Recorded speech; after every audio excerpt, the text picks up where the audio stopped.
Encore broadcast. We hope you enjoyed it. Now for the live shows. Professional Serving Community. Talkradio.nyc.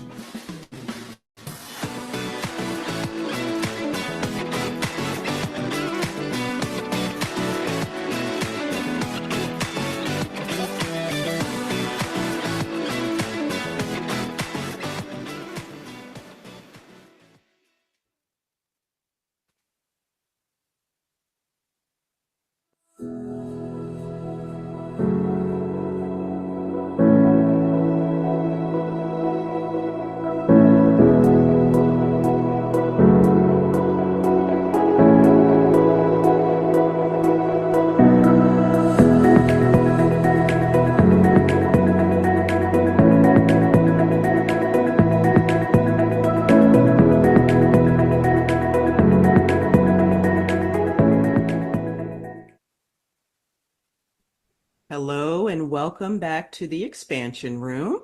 My name is Siobhan Reese. I'm your host, and today's episode is going to be talking about chiropractic care and how it can relate to mental health and mental wellness improvement.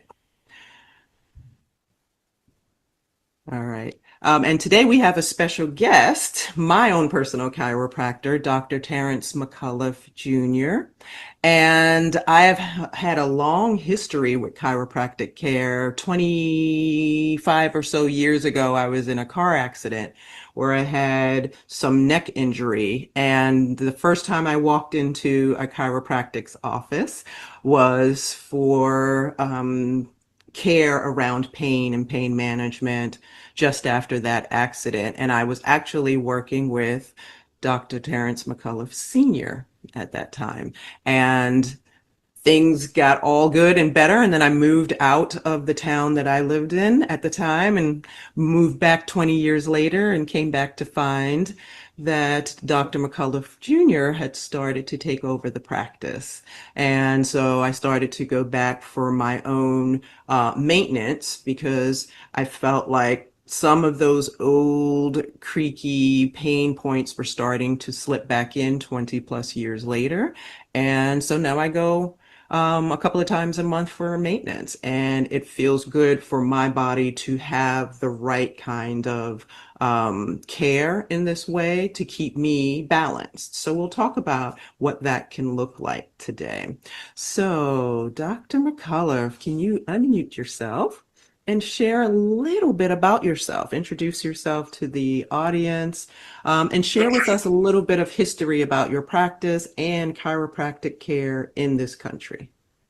Yeah, absolutely. So I'm Dr. Terrence. I go by Dr. Terrence Jr. usually because I am a fourth generation chiropractor. So my dad, my grandpa, my great grandpa, as well as plenty of aunts, uncles, cousins, and everywhere in between the family are chiropractors. So it's been over 100 years in the family since 1923. So plenty of McCullough chiropractic offices over this country at this point. So very cool. So I grew up with it. And with that being said, because my family has been doing this for so long, we have a very historical approach to how chiropractic was designed and how it's developed, while also then updating our techniques to meet the needs of each new generation and each new problem that the world has unraveled for us over the decades. Right? So always constantly evolving, but making sure we hold on to the roots of what chiropractic was designed to be and how it was supposed to work with the spine and the nervous system at its core.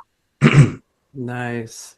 And in those early days, say about 1800s, what was I guess the care philosophy, or how did it So rise? chiropractic started out really, the 1800s, 1900s. I was doing a couple of things of research to help answer this question a little better. I mean, we were still leeching people as a main source of helping with inflammation. So healthcare in general was a little bit the wild west. So the first adjustment happened in 1895, and D.D. Palmer was a magnetic healer. So just like general, what we would probably talk about now, more like Reiki, body work, and things like that.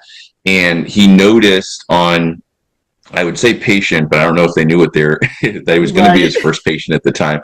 But the guy's name was Harvey Lillard. He had a bump, they said, on the side of his neck, and he hadn't been able to hear for 17 years. So he wasn't deaf his whole life, but he hadn't been able to hear right. And so it was basically out of place. He pressed on it, and the guy said, "Oh, I hear the horses on the cobblestone for the first time in 17 years."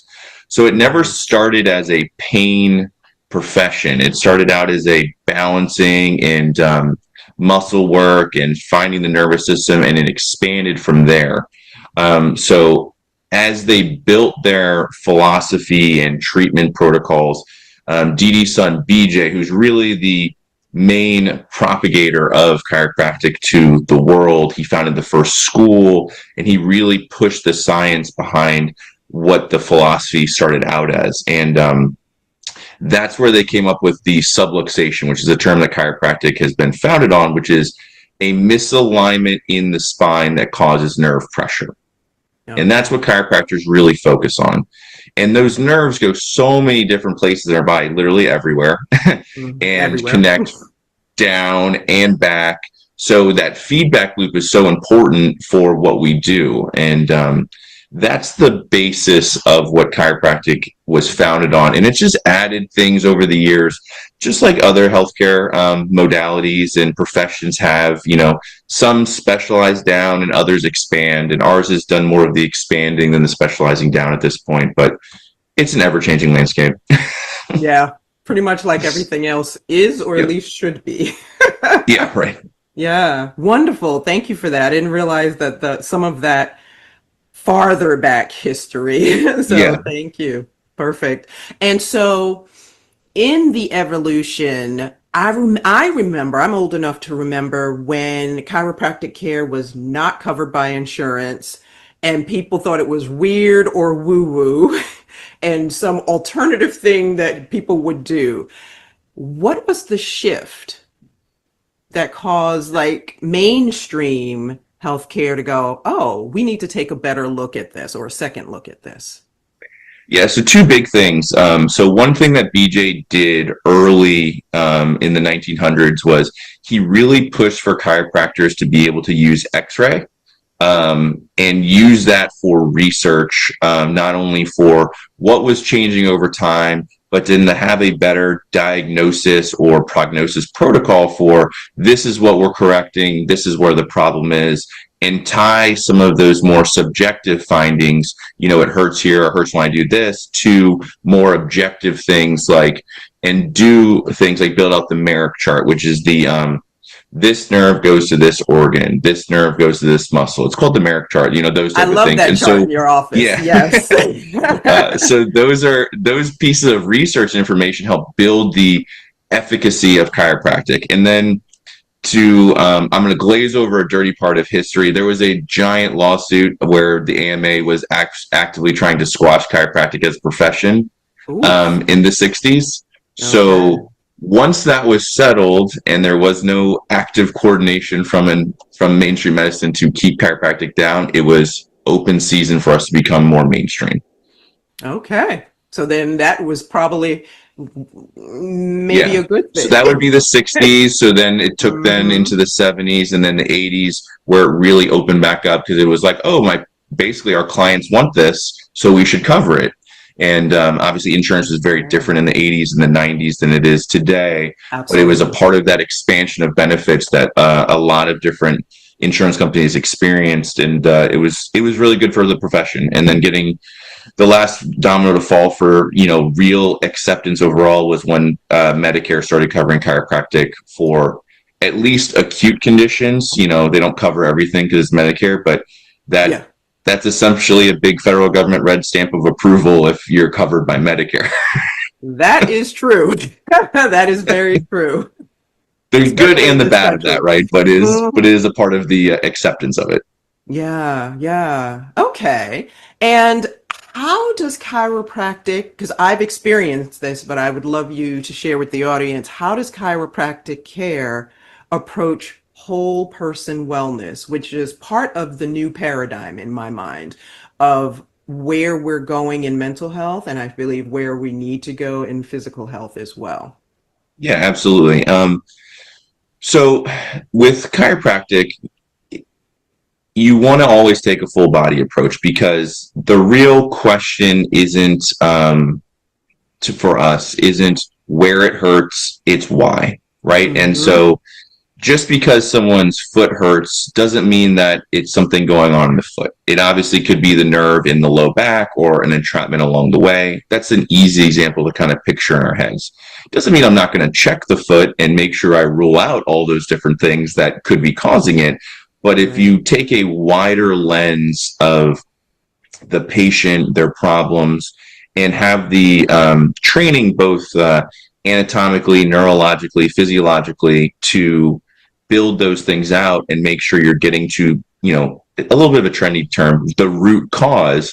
But, the deeper you go and the more baseline you go, the easier you can find a true and longer solution and not just patchwork, if you will. Absolutely. And a lot of the work that I do in yoga therapy, they've taught us definitely go to work with the whole person. And we also look at like how people's muscles and muscle trains affect their body. And one of the things I've heard from people sometimes is like a certain set of muscles or pressing on a certain nerve that's causing them pain. And so I imagine that some of the work that you do as well is to also notice how um, muscles, posture, and how they carry themselves also affects their nerve function. Yeah, of course. So, like with posture is a word that gets thrown around in chiropractic a lot, but it can mean so many different things. So, you want to find out, for example, if the old knee injury that has been causing him to walk out of balance one side more than the other for 10 plus years is the original cause of the problem, or if it's the car accident that had them leaning like this for the 20 years prior to that, that led to the imbalance in the hips, right? And so Right. using x-rays, using some orthopedic and neurological exams, you kind of peel back the layers of the onion to kind of figure out what started first and how you can then build back not only how the spine is communicating, brain downwards, but then how Mhm. everything is communicating body upwards as well.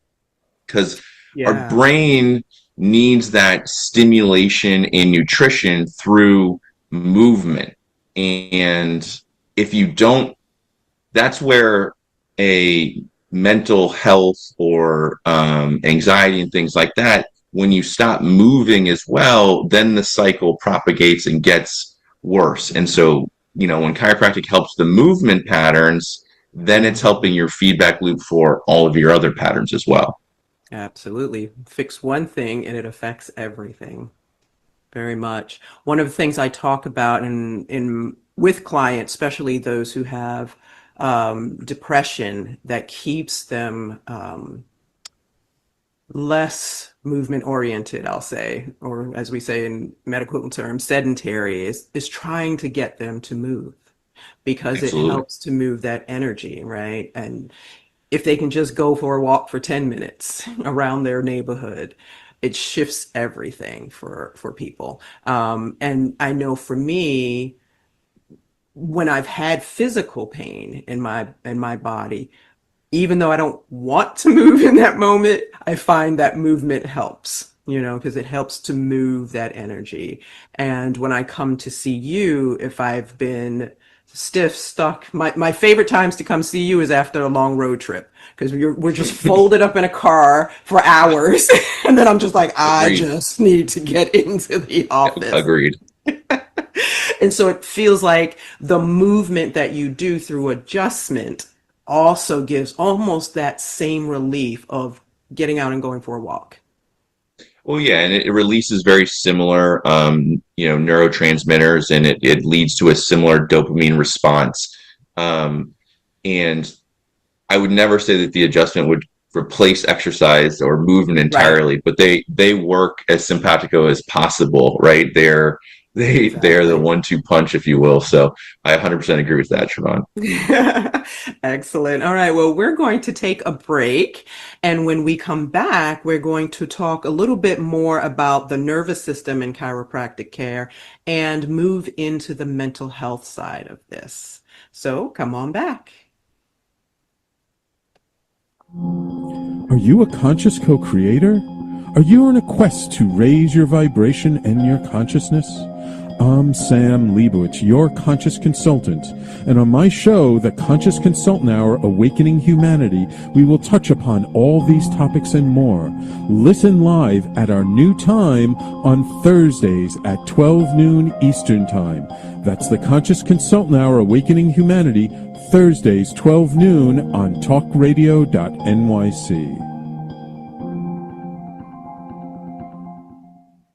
Are you a high-achieving, growth-oriented leader? Are you interested in developing your authentic leadership while creating a healthy, inclusive workplace? Hi, I'm Dr. Mira Brancu, host of The Hard Skills on talkradio.nyc at 5 p.m. Eastern on Tuesdays, where we discuss how leaders develop the hard skills needed to make a greater impact. We interview experts, have live coaching, and tackle these challenges. Listen to The Hard Skills on Tuesday at 5 p.m. Eastern on talkradio.nyc. You're listening to Talk Radio NYC. Uplift, educate, empower.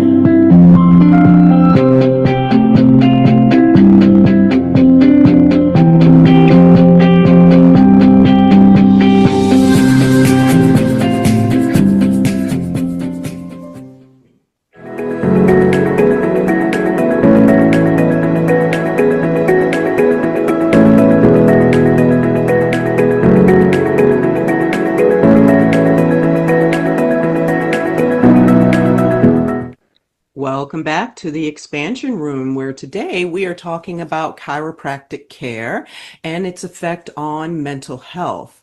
And in this segment, we are going to be talking a little bit more about the sympathetic nervous system and the parasympathetic nervous system, as well as nerve communication throughout our body and how our bodies really designed to self-regulate. And so my guest today is Dr. Terrence McCullough Jr. And I have a question for you. Can you talk about or break down in simple terms how spinal adjustments can influence our nervous system and why that matters for mental health? Yeah, so I think the first thing with just general neurology is everything has to connect back to the brain somehow, some way. So whatever stimulation or activity you're doing is going to affect your brain. That's our supercomputer. So when you're adjusting the spine, so the things you see on YouTube and the clicks, the cracks, the pops, and there's other techniques too, but I know that's very popular right now. Yes. You're stimulating the prefrontal cortex, right? And the prefrontal cortex is the part of the frontal lobe that inhibits the sympathetic nervous system. So when you were talking about regulation and self-regulation, our natural state should be a parasympathetic state, which is rest, digest, heal, right? So that when something that needs sympathetic response, fight or flight, it can go boom, and you can respond appropriately. Where we see the big problems is lack of inhibition of that sympathetic nervous system and or being in a chronic state of stress. So that's the number one thing that the chiropractic adjustment does when it comes to your mental health and your stress and things like that, is the adjustment calms down that part of the sympathetic nervous system and allows your parasympathetic nervous system. You can't activate it. It just comes back to the forefront. Right. As it should. Correct. Yes. I am so glad you said that, because in several episodes already and in the work that I do with clients, I'm always talking about activating the parasympathetic nervous system. And when I teach a yoga class, I teach a Sunday evening yin yoga class that ends with 25 minutes of yoga nidra. And basically it's designed to activate the parasympathetic nervous system.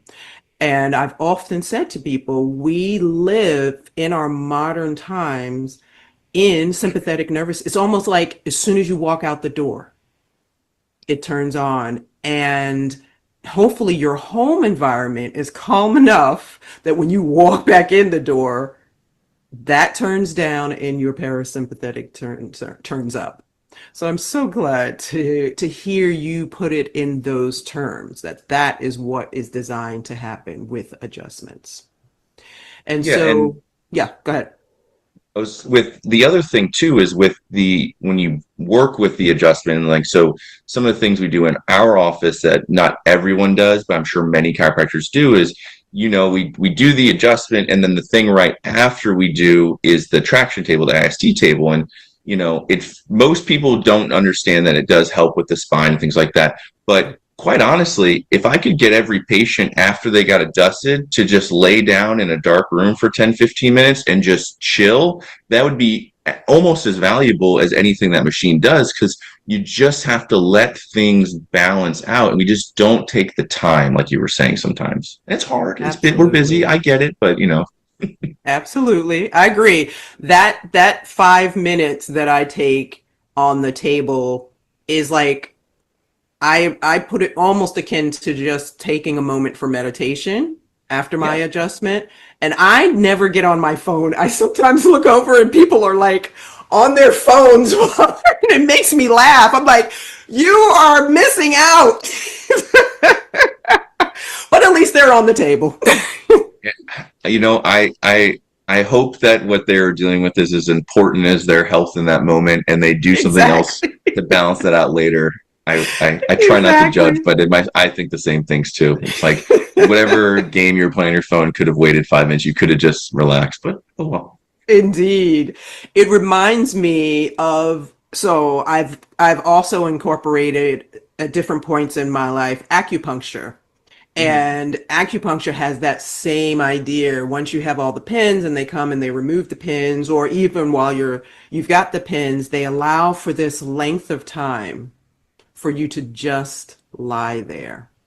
And it's Mhm. such a game changer, especially I found when I would do it in the middle of the day, like during Mhm. lunch, it would Yeah. reset me. And for the rest of the afternoon, I was good. So that time that you have incorporated in for the traction table is valuable. We Mhm. say the same thing in a yoga class, like don't skip out on Shavasana. Shavasana in most yoga classes is the last 5 minutes.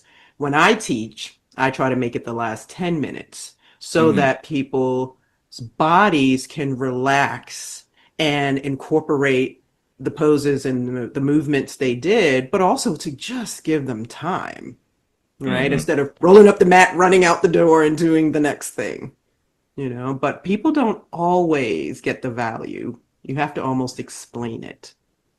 Yeah, and it's hard, right? It's we all know to floss, brush and floss, but not all of us do, right? And I'm sure our dentist would have the same conversation with us, or That's whatever it may true. be, right? So I wish it Yeah. were a unique problem for just me, but it's Yeah. reminding ourselves, and then sometimes it takes, oh right, that's what worked for me last time. And it's so it's a constant reminder as a provider to find people where they're at on their journey and continue to move them along, rather than be like, oh, they're good, they know what they're doing. You got to stay engaged, because it's a part of the process for all of us. Indeed. Indeed. And the reminders do help because things fall off of our radar. Mhm. Something else pops up for importance, and we whatever it was. I always had this since my 20s when I started working with people. I realized that we all take in information, and I had this vision of the long table of our minds, and we put something on the table in the front, keep putting things on the table, something is going to fall off in the back. And that's how I imagine it. It's like we bring in all of this stuff, all these things need, our attention. Something's going to fall off. So we just have to pay attention to our own self-care in that way. Constantly. Indeed. What role does fascia play in the idea of number one, adjustments, but also just this kind of regulating the parasympathetic nervous system? Yeah, so for fascia would fall kind of in treating of fascia and things like that would generally kind of fall in like one of the things that chiropractic has scooped up a little bit was more like the physical therapy side, as well as like Yeah. some of the body work things that you've worked with.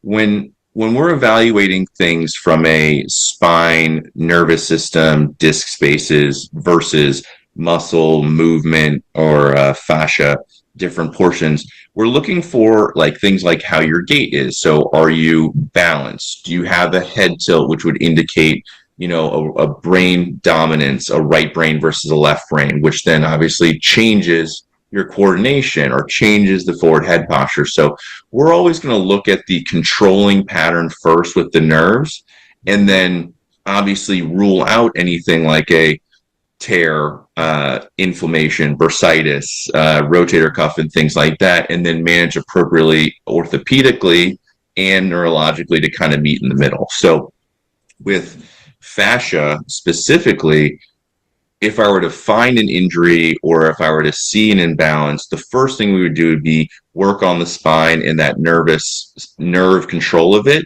and see how that does in balancing it first. Then at that point, then I would be like, okay, this is what you need to do with acupuncture, yoga, stretching, specific movements. Here's how we can alter your gait pattern, those type of things to then activate and bounce back to connect those two things at both ends of the spectrum. Okay.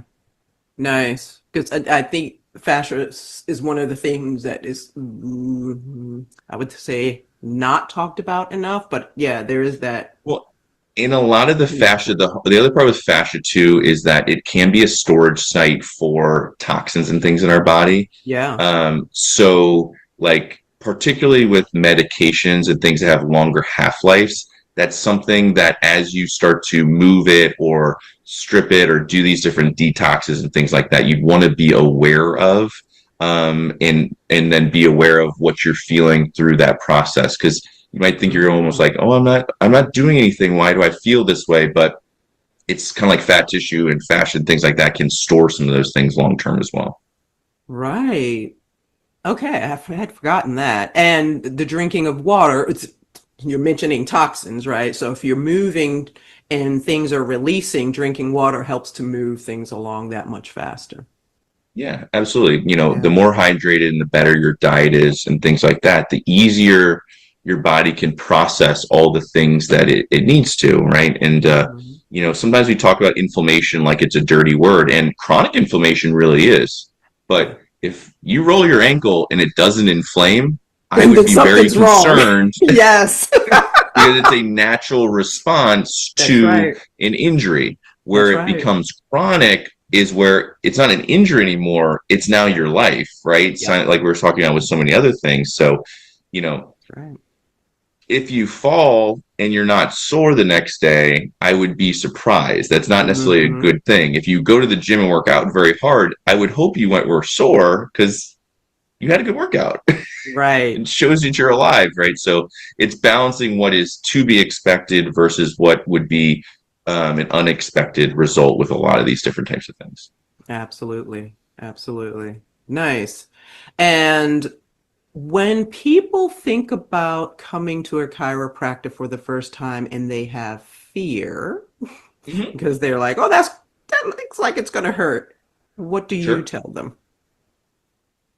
Well, I mean, you know me personally, obviously, but I'm here for any question because not that I've heard it all, but I'm attempting to hear every question at some point in my career because if I can't explain what I do well, or I can't understand their fear and explain why that's not something to worry about, both from I'm going to do my job so that I take the best results for you, but also, remembering that this is also my license, my livelihood, and support my family. So, I would never put something that would jeopardize me or my patient, so I take x-rays on every patient when they come in, and that way I can rule out everything else that could be a problem for me.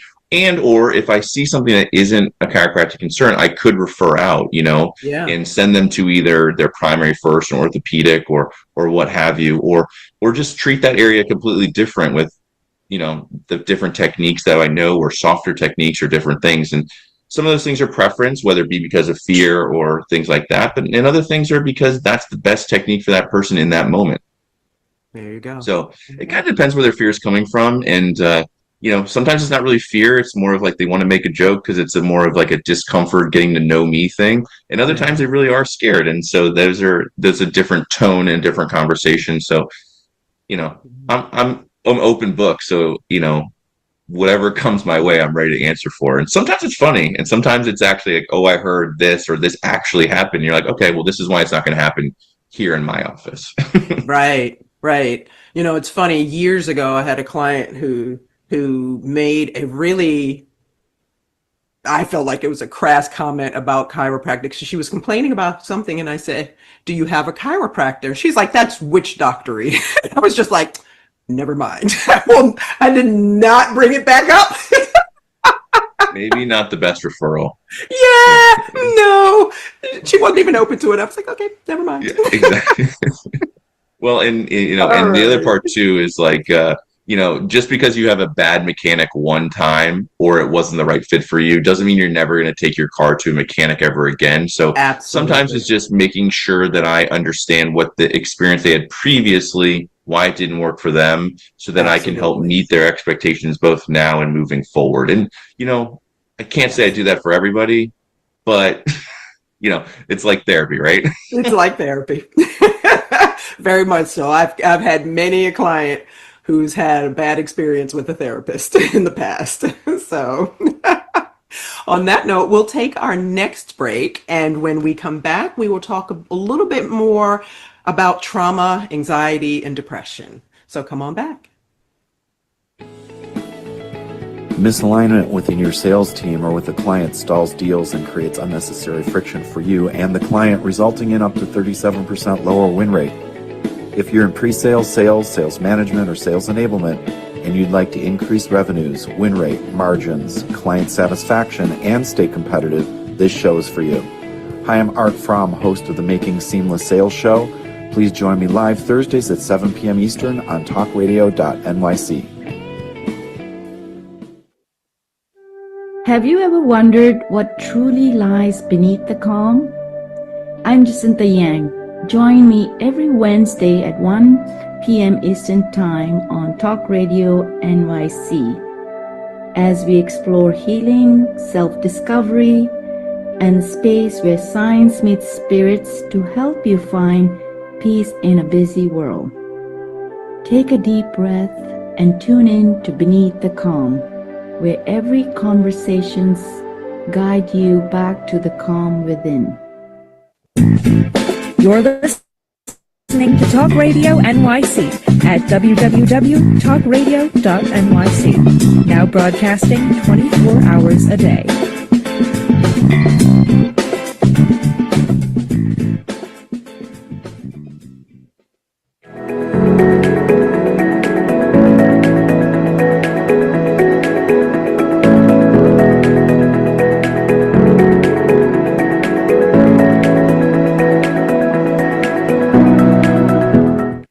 Welcome back to the expansion room, where today we are talking about chiropractic care and its effect on mental health and mental wellness. And my guest, Dr. Terrence McCullough Jr., has been giving us a bit of history on chiropractic care and how adjustments help our central nervous system.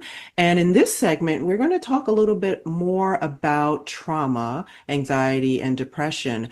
And one of my favorite books is The Body Keeps the Score. And in that book, they talked about the research about how our bodies hold on to trauma. And when I read that book years ago and then took the training with a whole room of therapists, I was definitely hooked. It made so much sense to me. And by then I'd already started teaching yoga and then went back for my trauma-informed certification in teaching yoga. And some people even say, and I would probably agree, that some of the traumas that people have lived through and how they show up in their body as they age, you can start to see it. And so, can we talk a little bit about how stress carried physically in the body is affected by chiropractic care? So, releasing the stored tension. What do you see in your patients who may have been struggling, say, with PTSD or Mhm. anxiety or depression from some trauma that they may have had in their lives? Yeah, so one of the things that we know about anxiety and depression is so depression is inherently left range, right? So Yep. it is worried about things that have already happened. You're projecting into the future. You sabotage your own like belief systems, if you will. That's kind of like what left brain depression is. Whereas anxiety is more right brain. You're more worried about what's happening today, what's going on in the future. You're uncertain, and then it's that's how that's sabotage. So when we think about that from a chiropractic standpoint, we're looking at how different things like head tilt, different weaknesses with forward head posture, how that informs us about some of the neurological things going on that then their body is displaying, right? So changing that feedback loop into that prefrontal cortex, changing how things are moving to release some of that stress and tension that's going to go to the SEM, go to the traps, and go to some of those things you feel, but then help that feedback loop neurologically as well with the brain. Nice. Interesting. And so I hadn't given any thought to left brain, right brain in reference to Mm-hmm. depression and anxiety in this kind of context. But that does stand to reason because I know when I watch people who are depressed, they often have a posture of like the rounded shoulders, the lowered head, um, and just this kind of, it's almost forlonged look, Well, maybe. yeah, and so I'm sure with everything that you're doing professionally, it's not it's about you want to say it's breaking a pattern, right? But Right. it's really about building the new pattern as much as it is about stopping the propagation of the old. And so, Yeah.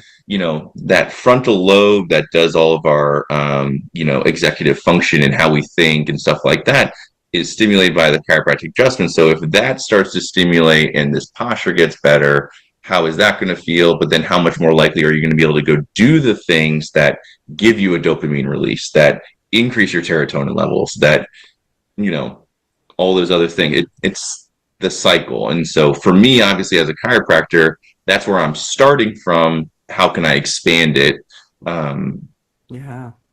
to Exactly. whatever they're trying to get to and wherever they are on their journey? Yep. That makes sense because that's the same reason why we try to get people moving so that as they get past some of that stuck energy, they feel like they can do more, have more Mhm. capacity. So, yeah.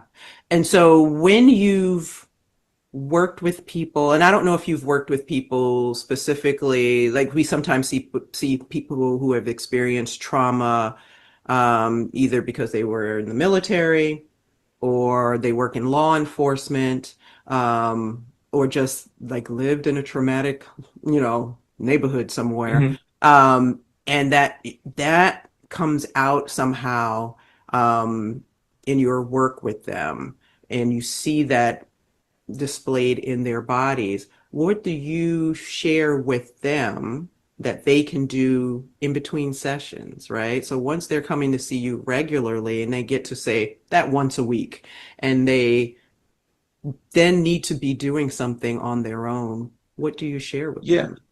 Yeah, so obviously, as we go from more of a corrective intensive schedule to more wellness maintenance, I'm going to always be trying to give people different exercises and stretches and movements that are going to help them with their day to day. And those might be different for somebody who's sitting at a desk all day versus somebody who's driving all day versus someone who Hmm. works at a construction site or what have you, right?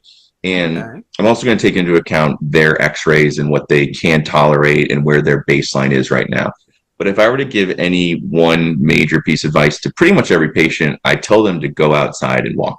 And Nice. whatever your baseline is, right, whether that baseline right now is just from your front door to the mailbox, if you're doing that constantly every day, once or twice a day, it's going to turn into the next door neighbor, which is going to turn to the end of the block, which is going to turn into, 30 minutes every day. And, at that point, if you decide to be a runner, just go be a runner. If you decide you'd rather go to the gym and do a HIIT workout, then do that. But then now you have a baseline, and walking is the human baseline. We're designed to walk and move. And if you have that baseline, you can build anything on top of it. So, keeping people out of pain, helping them balance their nervous system, and then encouraging them to do those things outside of my office to move everything in the right direction is second to none. Yeah, absolutely. And how much does mindset? We talk a lot about mindset on this show. How much does mindset play a role in your work with people? Well, you know, for me and the staff in my office, we make it an absolute mandate or way we do business is to be the happy people when you walk in our door. We only have control of our four doors, and we want our space to feel welcoming and happy and things like that, because that's going to make for better care, and you're going to trust, relax, and have a better experience, which is only going to help your adjustment work better, right? So it's both it's both a business, right, to strategy to actually be nice to all your clients, but Yes. it actually helps with the healing response. So that's one part of the mindset. And then second, right, is as you continue to decrease pain, right, increase their ability to think because of some of those prefrontal cortex stimulants from the adjustment, they're going to make better decisions. And so their mindset now can change, right? So then they are going to ask things like, hey, and I don't remember what it's going to be, right? Because it could be like, hey, well, now that I'm doing this, can you help me with my diet? Hey, now that I'm doing this, can you help me with my exercise? I'm feeling a little bit better. Can you show me something? And sometimes it's, hey, I noticed now that I'm walking more, my knee blank. It's like, but that's still a sign that things are going, because now they're getting to new and different concerns or problems, which means we're changing our baseline and moving things in the right direction. So Absolutely. Yeah. There was a moment where I think I experienced that with my knee. Like all of a sudden my knee was bothering me. right. Well, But we figured it out. Correct. Yeah. It's a part of, I wish I could tell my patients they're never going to be in pain again, but that would be an unrealistic expectation for a happy life where we're actually doing things and are active, right? And you want, it's a normal response when we drive too much or we slip and fall or we push it past our limit, but that's why we're a self-healing organism as well. That is true. And, part of it too is the process of aging. And what I always tell people is, every time you wake up, that's just another day longer that you're going to be on the planet. And so it is likely you're going to have some pain. Sometimes you just wake up and you're in pain and you don't know why. Just, life. Much better than the alternative. Exactly. I agree.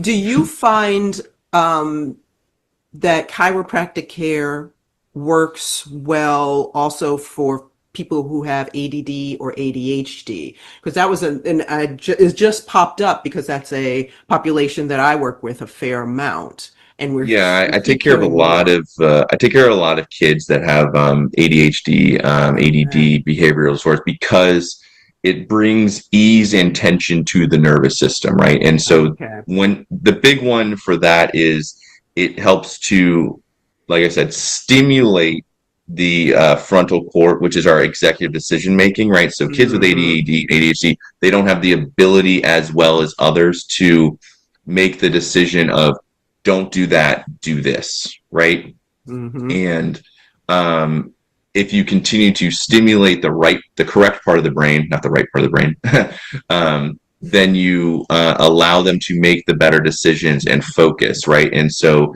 between that and generally getting those kids to exercise more, particularly boys, because boys are, I say this with all due kindness to my gender, is that we're like dogs. We're better when we've had a good walk. We're better when we've had good recess. We focus better. we can sit down and do math a lot easier and use our left brain dominant analytical if we've just run around a bunch. And, girls are different because their brains develop, left to right, right to left before they develop front and over. And so that's part of why we see the differences in those kids as they're growing up. But yeah, I mean, I see a ton of kids in that age group, and the phones and the technology doesn't help us as much on that one because they're inundated. And so it's just more effort on the parents and the community to continue to do the right things, which unfortunately are not always the easy things. This is true. This is true. All righty. Thank you for that. We're going to take our final break. And when we come back, we're going to kind of tie this all together and talk about some practical ways to incorporate chiropractic into one's life. So come on back. On Frank About Health, we're not just talking healthcare. We're managing disruption and innovation. Over the last 4 years, I've taken you from epilepsy and COVID to mental health, caregiving, and now the front lines of healthcare transformation. Stay tuned for a healthier future as we bring on the innovators, professionals, storytellers, and advocates who show you how to own your healthcare every Thursday at 5 p.m. Eastern Time on talkradio.nyc. Are you a purpose-driven individual looking for deeper healing, clarity, and growth? Welcome to the Expansion Room, a transformative space for purpose-driven individuals. I'm Siobhan Larice, host, licensed therapist, and coach. Join me every Wednesday at 5 p.m. Eastern Time on talkradio.nyc.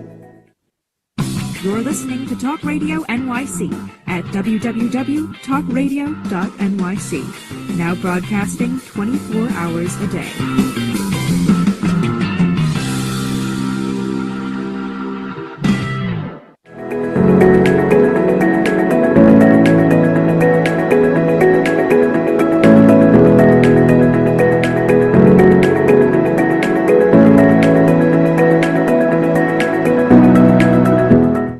Welcome back to the Expansion Room. And today we've been talking about chiropractic care and how it improves mental well-being. And so in this final segment, let's tie it all together and talk about, to start, what are some daily practices, Dr. McCullough, that people can do to support their nervous system health?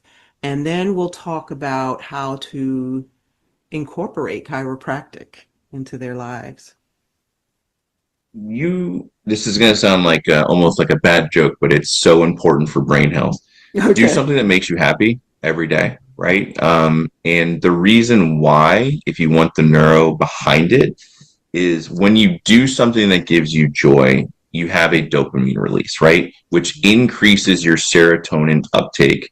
And if you get enough good stimulation, right, you're not going to be depressed. You're not going to be as anxious. And so everyone has different things that make them happy, right? And I know the guy who taught me about this part of chiropractic and neurology, he gets his dopamine response off of teaching a class and by the amount of questions and nods along, stuff like that. Now that would give me terrible, like I don't like public speaking like that, especially memorizing things. So like that would not do it for me, right? But and then the real key on what you can do every day, which I think would help everything you do, everything I do, is like, but it has to be something real, right? This doesn't count as the real dopamine response, right? That it's a quick, trick of the eyes scrolling up and down. That's why phones are that shape. It's not doing the same thing that reading does left to right? It doesn't stimulate the brain. And so whether that be a walk, or I have a 2-year-old, so playing with my daughter, or my dog, or whatever, it doesn't really matter to a certain extent what it is, but that's so important for everything you do. And then and go for a walk, right? Especially if it's nice out. It's so good for you. Yeah, and in the sunlight. Yes, absolutely. I discovered last year that we're, it's not that I discovered, I was reminded that walking in the sun was so powerful for setting and resetting our circadian rhythms. And I stopped walking with sunglasses because I Mm, wanted that experience of getting yep. in, the sun rays that trigger, And so that is one of the things I love is actually getting out and going for a walk in the mornings. I also tell people to dance in their houses. That's my favorite Absolutely. thing. I put on Yeah. music and there's a dance party that happens in my house several weeks, but I'm by myself and I like it that way. That's good, right? Yeah, right. And like I said, like you said, everybody's going to have something different, and Yeah. it's you can't be afraid to sing in your car because someone's going to see you driving down the highway. Exactly. You got to do it for yourself, and maybe you doing that will trigger the other person, like, hey, that person's having a great day. I'm going to Great turn day. on whatever, right? You never know how far-reaching it can be. Yeah. I usually tell people to make a playlist. You got to have at Hmm. least one mood elevating playlist that Hmm. when your mood is feeling a little sketchy or you're feeling a little off, that's your go-to playlist. And I have at least two hype playlists There you go. for that reason. Wonderful. And so, what's the easiest way for someone to incorporate chiropractic care, right? So, my base is here in Maryland. I come see you, but Hmm. this is a broader show. And so, how would they do this in their area?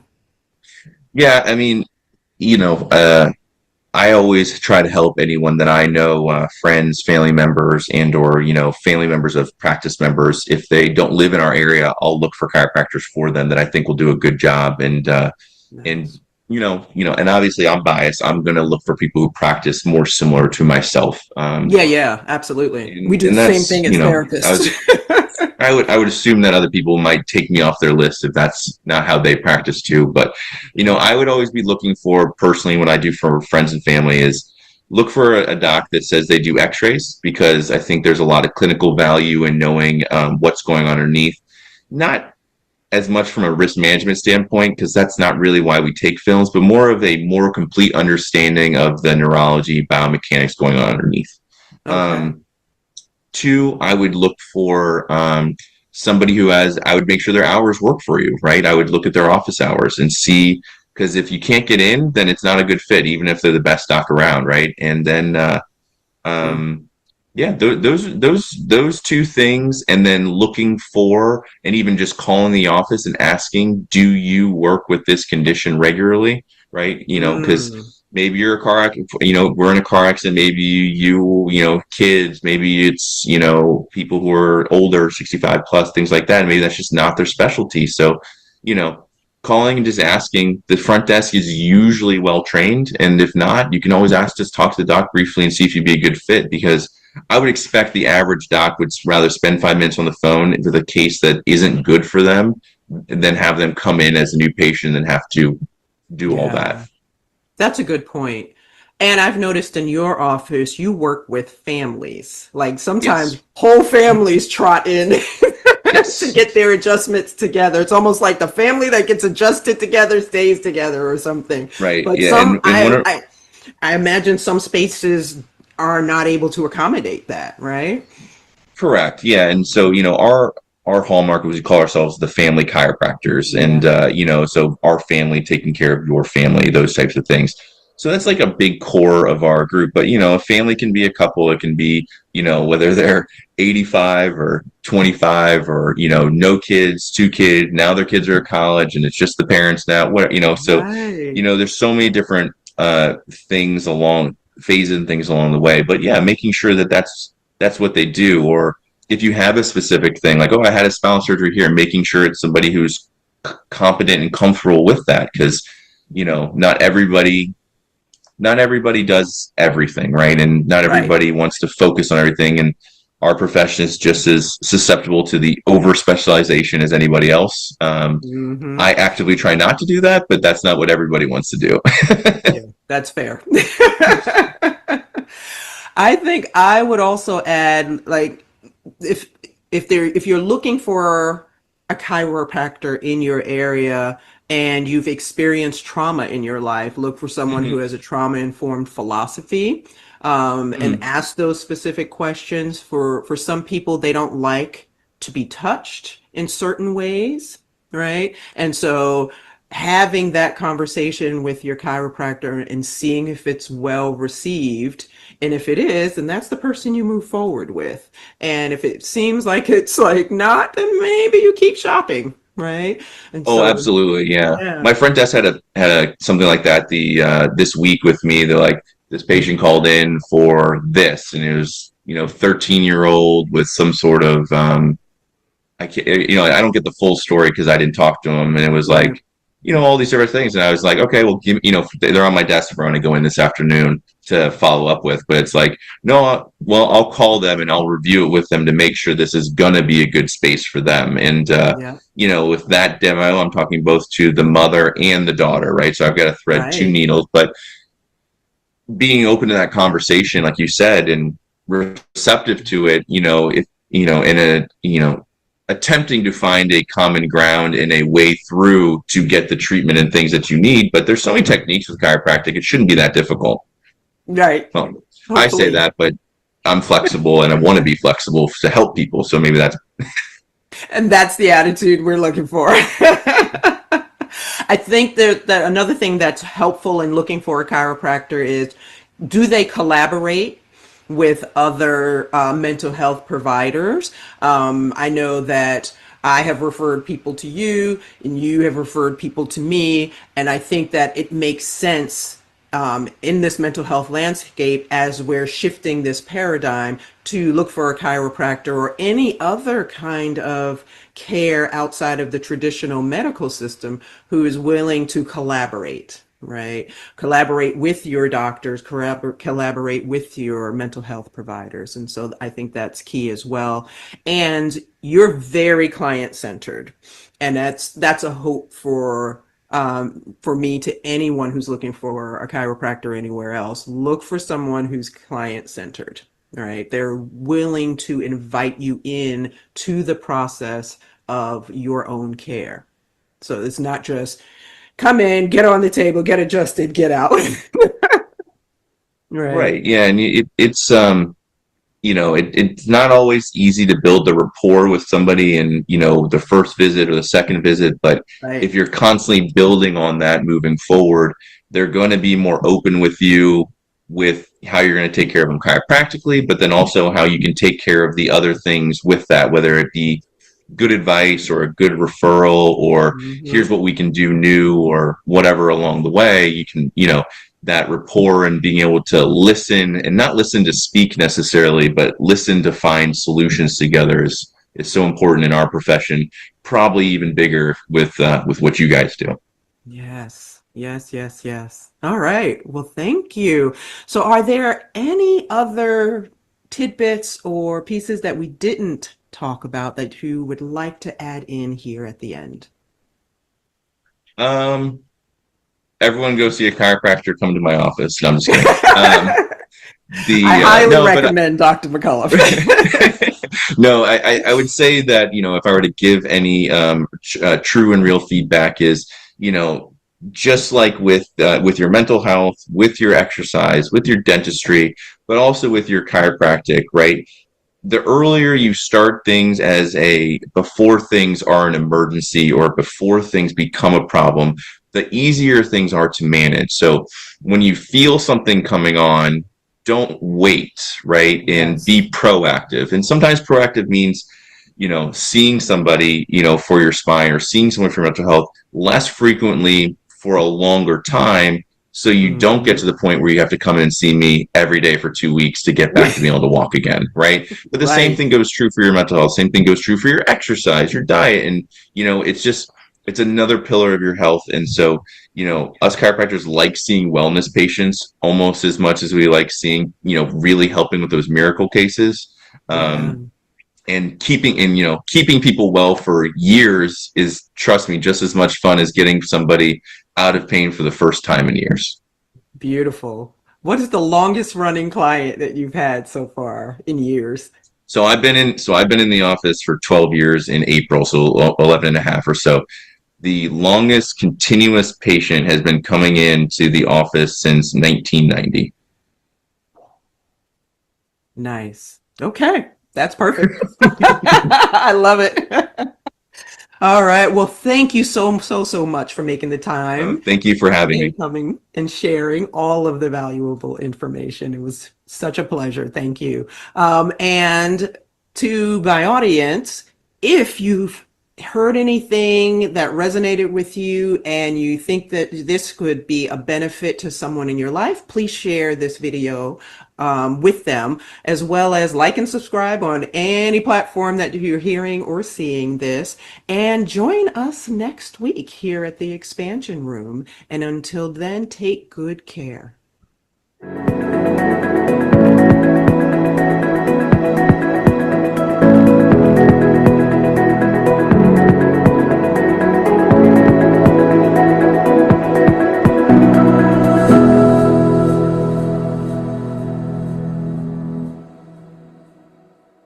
You're listening to Talk Radio NYC. Uplift, educate, empower.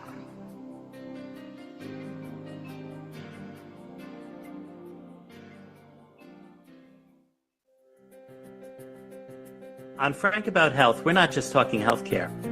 We're managing disruption and innovation. Over the last 4 years, I've taken you from epilepsy and COVID to mental health, caregiving, and now the front lines of healthcare transformation. Stay tuned for a healthier future as we bring on the innovators, professionals, storytellers, and advocates who show you how to own your healthcare every Thursday at 5 p.m. Eastern Time on talkradio.nyc. Hi, I'm Linda Marcanico. The A Train to Sedona is a memoir about my journey to love and compassion. It's also the name of my new broadcast on Wednesdays at 12 noon.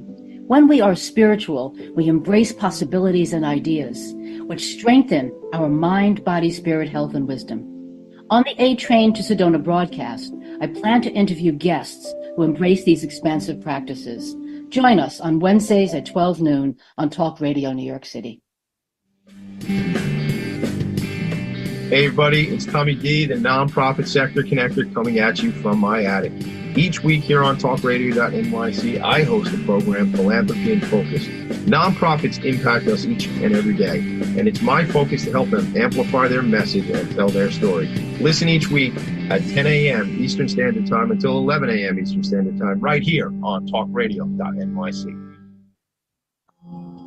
Are you a conscious co-creator? Are you on a quest to raise your vibration and your consciousness? I'm Sam Leibowitz, your conscious consultant, and on my show, The Conscious Consultant Hour, Awakening Humanity, we will touch upon all these topics and more. Listen live at our new time on Thursdays at 12 noon Eastern Time. That's The Conscious Consultant Hour, Awakening Humanity, Thursdays 12 noon on talkradio.nyc.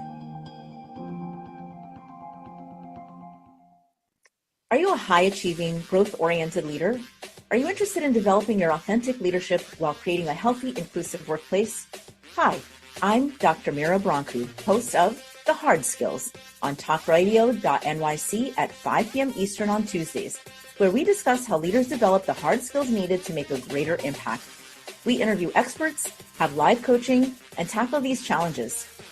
Listen to The Hard Skills on Tuesday at 5 p.m. Eastern on talkradio.nyc. You're listening to Talk Radio NYC. Uplift, educate, empower.